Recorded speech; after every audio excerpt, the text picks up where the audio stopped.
মই জনামতে এই পূজাখন মোটামুটি 85 বছৰ পাৰ হৈ গৈছে।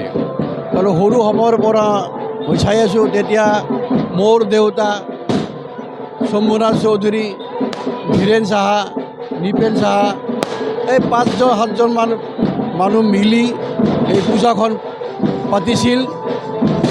তেতিয়াতো আৰু চান্দা ফান্দা বেছি উঠা নাছিল, কিন্তু আমাৰ এইকেইজন মানুহ মিলিয়ে দিছিল। আজি লাহে লাহে আজি এই পৰ্যায়ত আহিছে আৰু মানুহ ভাল পায়। মানুহ উদাৰ মানে পইচা দি থাকে, বিভিন্ন কোণৰ পৰা দান পাই থাকে। এইটো সেইকাৰণে আমাৰ এই পূজাখন বহুত ছাকচেছফুল হৈ আছে।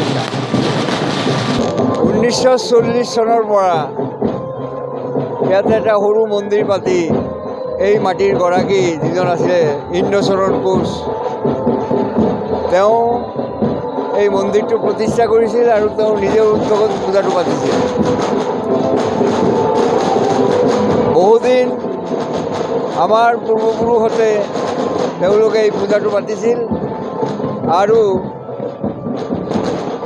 এতিয়া নতুন প্ৰজন্মই এই মন্দিৰটো সাজি কাজি উলিয়াইছে।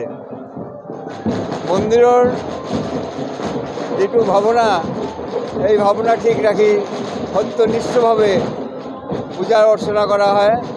আৰু ইয়াত ৰাইজৰ সঁহাৰি যথেষ্ট আছে। ৰাইজৰ দান বৰঙণি স্বেচ্ছাই দি যায় আৰু এই অঞ্চলৰ মানুহে ইয়াক অতি আগ্ৰহেৰে বা আদৰেৰে ইয়াক পূজা অৰ্চনা কৰে।